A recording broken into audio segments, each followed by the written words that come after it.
to address the global challenges faced all over the world, and then to foster inclusive development. We wanted to make sure that there's diversity when it comes to growth, and to support peace and prosperity, and then achieve goals by 2030 in a very sustainable manner. So you can see here the 17 goals. Each goals primarily focus on one key area which requires attention, and this specific focus area, it's an aggregated reflection of pressing global challenge faced across the globe, right? I mean, we have from poverty to education to gender equality to access to good health care and water. And so in a nutshell, this is a blueprint to achieve a better and more sustainable future for everyone by 2030, and these goals are interconnected, as you can see here. If you try to increase the food security, it's going to help you to address the goal on achieving zero hunger. So it's a very interconnected ecosystem, and this 17 goals defines the larger and grander vision to build a better tomorrow. Now, one interesting fact here is, as I said, how did UN came up with the 17 goals? Why? I think that there has to be a data-driven decision, right? So we'll talk about in the next slide, why this is really important. I mean, we certainly are living in an era where we have sent humans to moons, but certainly we have people still living below the poverty line without electricity, access to good, drinking water, sanitation, or even access to energy technologies and so forth. So I think definitely I think these are urgent times, and then it's clearly there's a need for us to address grandest challenges on the planet using some really effective emerging technology. That's what we are going to look into today. So just to give a glimpse of how significant these problems are, right? I mean, you can see here some of the statistics reported by United Nations. About 700 million people still live below the poverty line, and 1/3 of world still relies on some kind of food security is needed, because we don't have proper technology, and this food, or like the food storage, are being wasted. And then more 4 billion people, close to 4 billion people, still not connected to the internet, and 3 billion people lacks access to proper renewable energy sources. And I would say like 40% of world's population still are facing some form of issue of water scarcity. Now, what we are seeing here is actually a reflective of the situation before COVID, right? After COVID, the situation is going to even more be like, pressing and challenging, because COVID itself is going to push probably millions of more people into poverty, as we see due to, the economic slowdown, a lot of job opportunities and so forth. So I think definitely I think there's a direct correlation between the challenges and how these challenges provide a breeding ground for innovation, right? So let's talk about that. Now let's talk about what is the motivation for engineers to involve in humanitarian activities, right? I mean, as I said, if you look through this diagram, the needs of the society, actually is the primary factor in driving the innovation or advancements in science and technology. So in a nutshell, there's a direct correlation, right? I mean, 5 months back, if somebody came to you and said, like, guys, you need more masks, we all could have like thought about what's wrong with you guys. I'm not working in a hospital. But now today, I would say like one of the primary or the most important thing in a household is going to be mask and sanitizer, right? I mean, it went to a point where I think milk was easily available, but not sanitizers, right? I mean, it becomes so critical, right? So this needs actually drives the next way of innovation or or new advancements. Now, what it matters to us as an engineer, right? I mean, this projects, it's not only about technology development, it's about an ecosystem, a holistic development, right? You get to work with your local community more closely. It's about building a better tomorrow. So that means like at a personal level, professional level, you are trying to not only understand their needs, but also you are playing as a global citizen your role, responsibly to carve this better tomorrow. Now, the another important thing is skill development, right? I mean, if you're a young engineer or a student, I mean, this programs offers a plenty of opportunity for you to, think out of box, learn some of the skills that are critical for the industry, such as multi-stakeholder engagement, drive the leadership and being more structured and systematic in the way you solve a problem, right? So, in a nutshell, it provides this kind of opportunity provides a much more broader avenues to enhance your skill, but also to contribute towards the larger cause to benefit the humanity. So with that said, let's talk about the age of AI, right? I mean, the era of AI is absolutely here. So, what is artificial intelligence, right? I mean, this is a buzzword we all have been hearing a lot. To simplify it, it's nothing but, you're trying to, build systems that imitate human intelligence to solve real world problems. In a nutshell, you are trying to create system which thinks like human, actually, or human behavior, or adapt and implement the way of reasoning given by human brain, right? So why this is important now, why we are talking about AI, right?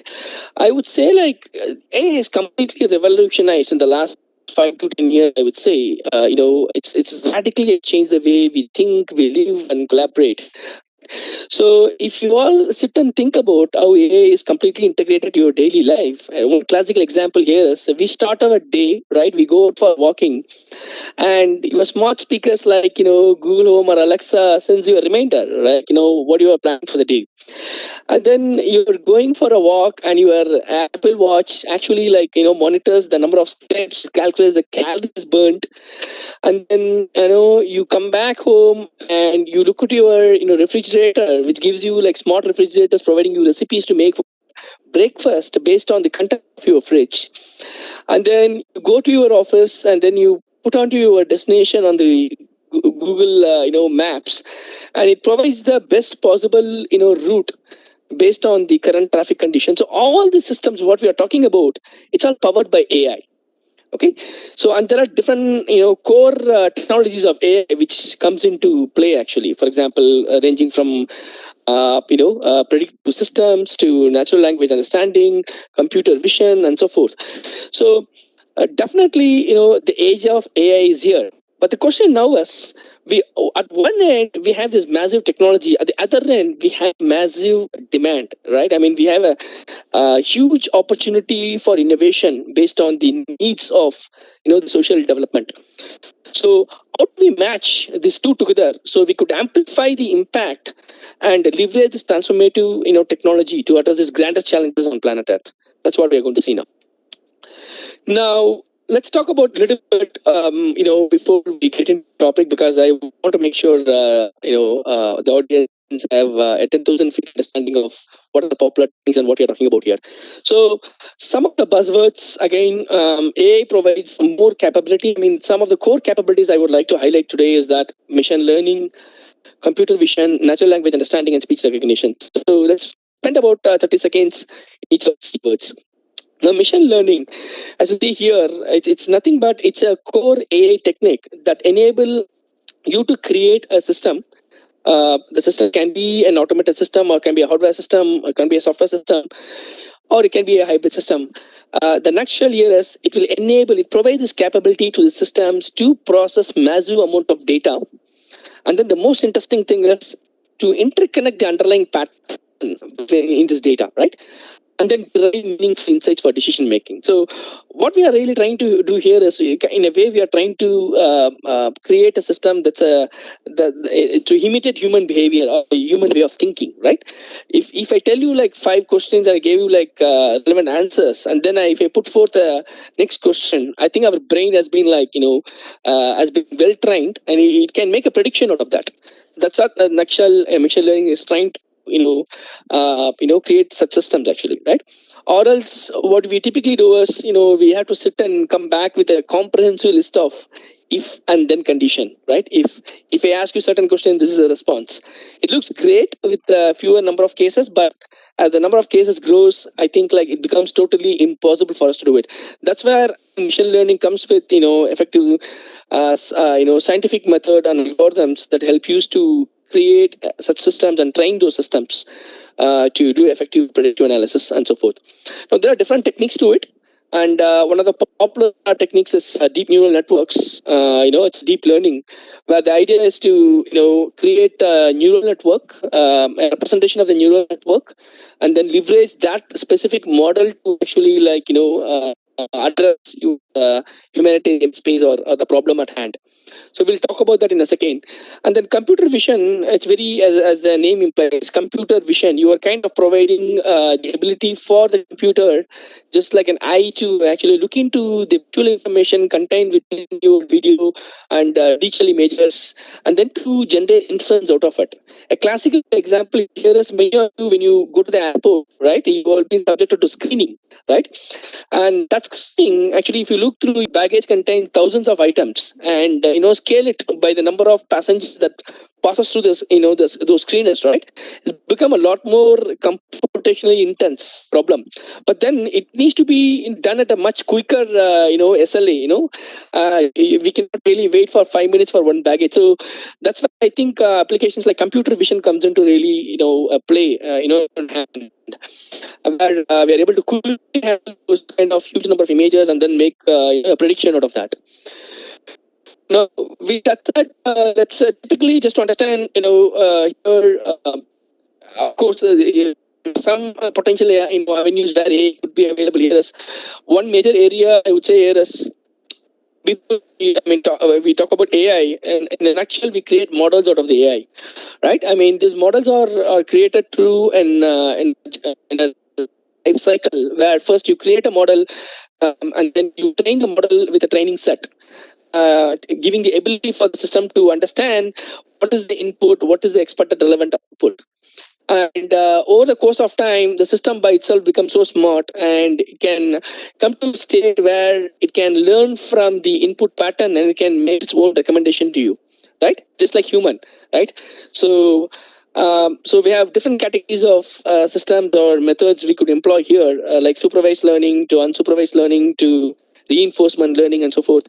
We don't need to get into too much of that, but just be aware of the fact there are different ways you can train the system, and there are different algorithms and different infrastructures are needed in order to roll out this kind of systems. Now, coming back to the application, create such model based on your problem space. You can leverage that model to be easily employed in any kind of probably like a setup specific to that use case. For example, one classic example is the pandemic forecasting, which is relevant to the current situation, where many countries, I think, we didn't have good, infrastructure facility when it comes to screening for COVID. Now, we also wanted to reduce the burden on the healthcare team. So there are many countries, I think, like they are now trying to employ AI as a way to do an early screening. For example, they can ask you a bunch of questions, and then they can create an AI model which are trained based on the nature of the specific prevalence pattern in that particular region, and then this along coupled with other dimensions, right? The treatment history, what kind of demands that's emerging, what kind of supply that's emerging. AI model is effective to take multiple dimensions and make predictions, right? For example, you can see like how much of mass do I need in a certain region, right? And then you can also talk about how many number of hospitals beds are available, and then you can also talk about like how many people were treated and how many people were discharged, and is there a rise in increase in the symptoms in certain spot? If so, can we take preventive actions in those regions? So definitely, I think with the pandemic, AI has really been a front runner in many areas of managing this demand and supply during the pandemic situation. And as you can see here, this one example directly correlates back to the healthcare aspect of it. How do we provide equitable and access to quality healthcare? Right? I mean, AI is enabling that. And you can also see a few more examples of AI techniques like computer vision, as I said, right? I mean, I mean, computer vision has been there for quite some time right now. And there are several classical examples of the applications of AI. For example, like cancer screening, right? I mean, if you have the images of the patient, you can create automated AI system which actually read an input image, and then it can actually classify that whether it's falling under to the good category or the bad category of the tumor. It will be able to do that kind of inferencing for the end user. So how it is advantage, right? I mean, especially in a rural resource setting, and say if you have only 100 doctors, and say you have about like 10,000 people to be screened, it becomes like a very very labor intensive task to do it with precision and accuracy, right? So having this kind of assistive tools will significantly will reduce the burden on the medical team, and also it helps you to initiate the treatment plan much faster, and much faster and more in a very systematic manner, I would say. Now, increasingly, you can also see like now the advancements in AI is actually playing a critical role in opening up a novel, opportunity. So one classical example now is many, popular smart speakers are have opened up the conversational AI capabilities for healthcare use cases. At least it's available in US right now, where you can actually order your prescription through talking to a smart speaker, and you can actually book an urgent care appointment. And there are a few use cases where even the doctors and patient can exchange information post surgery actually. And then in few cases, we also have blood sugar sensors which can monitor your blood sugar, readings, and then they can transfer it, to the treatment team actually, to make sure that are you on track, or if any abnormal trends are being observed or not. So this kind of disruptive, innovation actually opens up a lot of opportunity, especially to help the marginalized communities, where not only conversational AIs provide this kind of natural interaction, but it also enable you to provide probably in the near term or in the near future in the local language to it, right? That's where I think technologies like natural language understanding comes into play. Right, so natural language understanding. A quick primer on that is nothing but you talk with a smart device like Alexa or Google Home. What it does is it has a massive AI system in the back, running on the cloud probably, and it takes your question and then it understands the question, and then it answers you based on the actually. Right, that's a simplified version, I mean, of how these systems like Google Home or Alexa operates today. Okay, so so definitely AI is going to be a very key technology in terms of achieving sustainable development in the healthcare sector, as we can see from here. Now, there is also other areas. For instance, education and agriculture is two other important areas I would like to touch upon.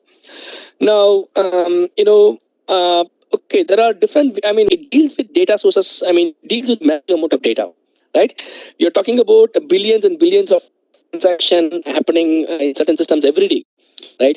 So these are really, really like very, very distributed large scale systems, which is and data sources.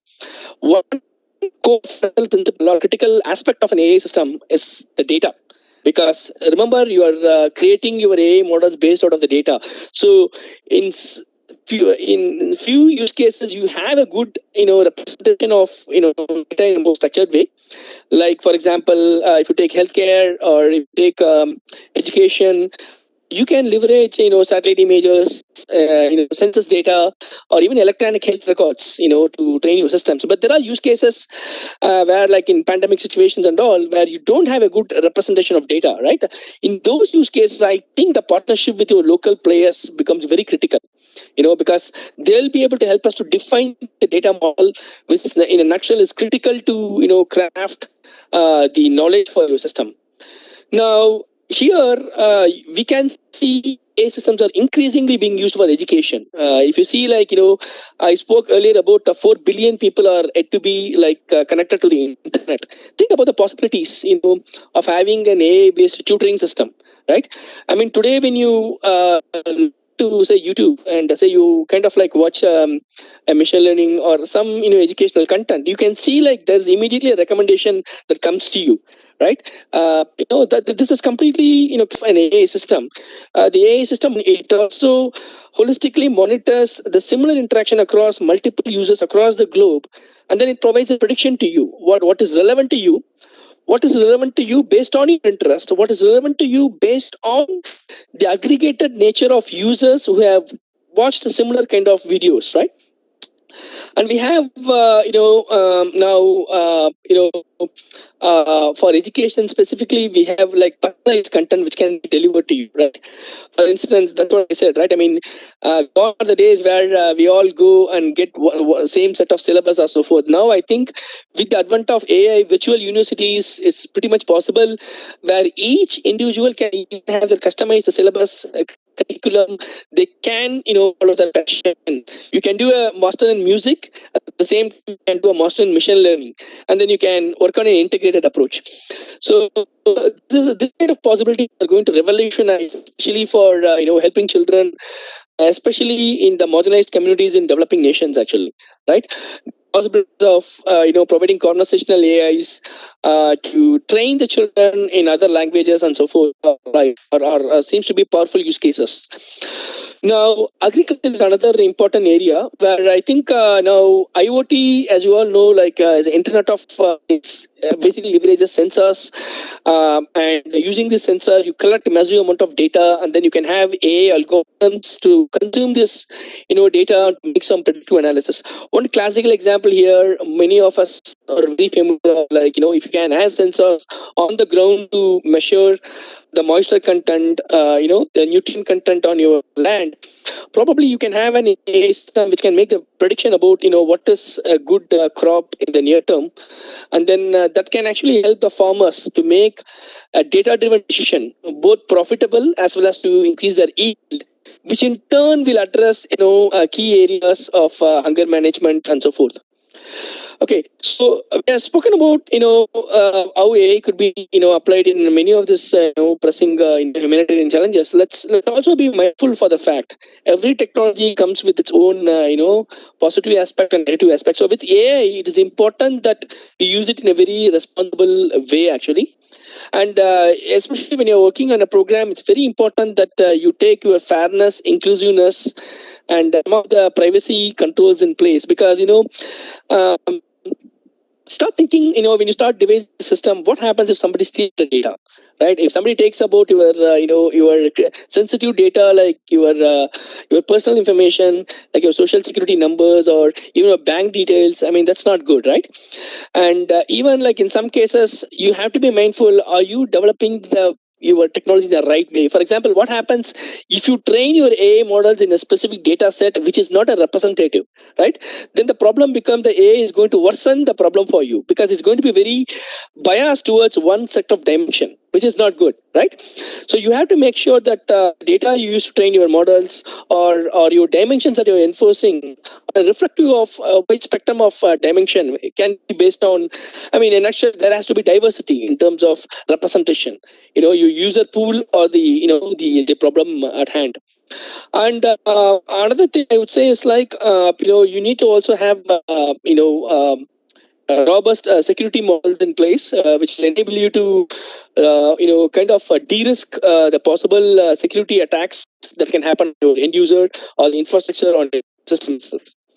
So with that said, now this is coming together, right? I mean, now AI definitely can handle data at scale. That is a great candidate to be applied for humanitarian engineering, where we saw about like millions and billions of people still are having are facing development challenges, and definitely we need a system that can handle a large volume of data. And then it provides a very attractive opportunity for us to apply AI methods and techniques in the humanitarian engineering problem space. And as I said, it's pretty much like we leverage across all the 17 SDGs what we are talking about. Now, one key thing I would like to call out here is I think an AI is more, relevant only if it's going to address the needs from the local community. In other words, it has to be a bottom-up approach when you employ AI in engineering, in humanitarian engineering programs. You clearly need to understand who are your targeted users and what problems they are facing, and how AI is going to bring in value for them.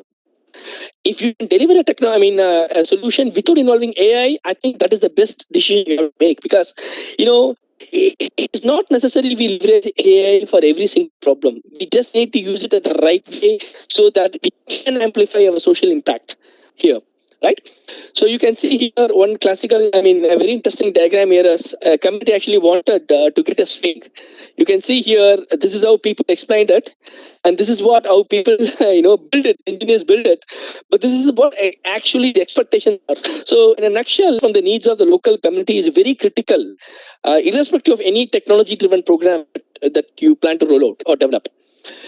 Now, again, there are different phases. I'm not going to get into that, given the time constraints what we have today. But this, again, like any program, the humanitarian engineering, follows the same idea of the life cycle development of any technology. Like, you start from the needs, and then you understand the needs, then you look into what exists in the market and what kind of alternatives can be developed, and then you quickly develop a prototype, and then you validate your assumption and sure you have a clear set of metrics to measure the impact of your program, and then finally you roll out the program. So the key takeaway here is, make sure that you are engaging your community at every stage of your development, because that's where you will find surprises in terms of expectations, or certain features can be innovated on the fly and so forth. So being agile and also more customer centric or community centric is going to help you a lot as you develop AI powered humanitarian engineering programs. Now, with that said, a quick some of the other use cases where we can employ the techniques of AI here includes disaster management, digital healthcare. We spoke about that. Refugee management, elderly care management, and mapping the vulnerable communities. Using satellite images and so forth. The core important underlying dimension that needs to be accounted here is AI systems require good quality of data in many cases. So you really need to pay attention how you can collect good quality data, and you also need good infrastructure as you want to scale. You want to solve these problems, which is like at large scale, and accuracy is important, and precision is also important, and ease of access to the user is very important. So with that said, I think we have covered pretty much about how we should how AI is very relevant when it comes to solving the sustainable development programs. And we also spoke about how it is important to work backwards from the needs of the community, why we should need to have a good quality metrics, and we should focus more on security, privacy, and fairness of the AI system, and make sure that any negative experience that potentially can result out of your system, we have to take actions to de-risk it. So with that said, what I would like to talk about the last 2-3 minutes here is I don't know the audience here, like if you are new to know about IEEE, it's the world's largest technology body, right? And IEEE site, which I spearhead right now, it's one of the most I would say the fastest growing program within IEEE. We went from about 4,000 members to 10,000 members in a span of just 1 year in 2019. And primarily site, the program offers, it's a global program which offers a fundamental platform at a grassroots level for IEEE members to work with their, or engineers to work with the local community along with the local partners like non-profit, to understand the needs of the local community and then deliver technology and sustainable programs. So we provide funding to like a typical to deliver this kind of programs, and as you can see here, we have a global presence in more than 111 countries where our members reside. And foundationally, we have a structure called as site groups, and which is present in about more than 50 countries. And you can see here in 2019 we had a growth rate of probably 2x time, 200% when compared to 2018, and we have achieved a growth rate of more than 400% in 2020 in spite of the pandemic.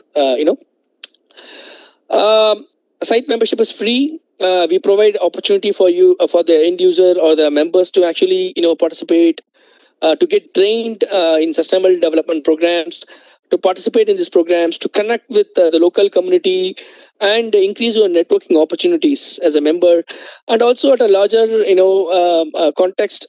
Apply your technical skills to solve these critical challenges and contribute towards a larger purpose. So we don't need to get into the details of what is a site group, but as I said earlier, this is the foundational fabric, how we kind of interconnect our members locally. Today, you can have a site group at a university level or at a local section level, so forth. And in terms of projects, we support 3 categories of project: new technology development, leveraging existing technology and customizing it to a local context, and third thing, policy driven. Till last year, we have been supporting up to $20,000 $1,000 to $20,000 to drive this kind of projects. With COVID, we kind of changed our strategy. We have been providing up to $5,000. These projects typically are 1 year long, and we really are looking for local community volunteers and local partners to be involved in this kind of projects. And some elements which I think when people are successfully funded, it includes 4 major elements here.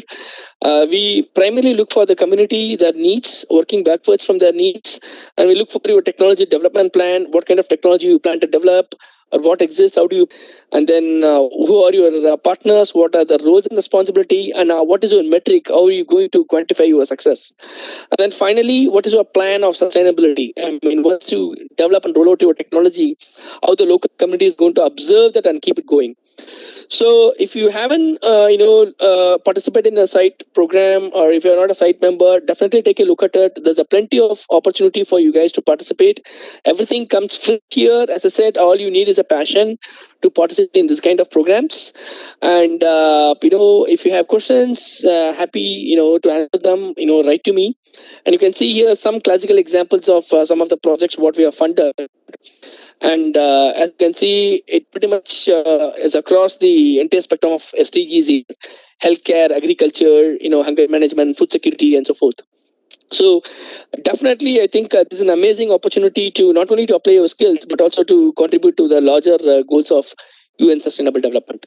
So with that said, these are some additional text about our recently closed COVID for. So definitely, I will encourage you, take a look at the program site.ieee.org and become a site member. So with that said, I'll stop here again. Thanks to the organizers for inviting me. I'll stop here and probably will take some questions from the audience at this point. Thank you, Sampath. It was really observing session. Over to you, Ashwin. Yeah, thank you, ma'am. Thank you, Mr. Sampath Veeraraghavan, for your enlightening and empowering presentation and sharing your inputs in this mysterious area. I hope all our participants got the right path to focus the strength in AI and put the same for us. Asal, your audio is not stable. We got an eminent take-up in AI domain. Personally, I enjoyed a lot, and thanks again for your wonderful keynote. So I'll take a quick 2 minutes of time. Is it fine, ma'am? Yeah, no, it is fine. Yeah. Ashwin, I would also say, why don't all of us open up our video? We can. Yes, you're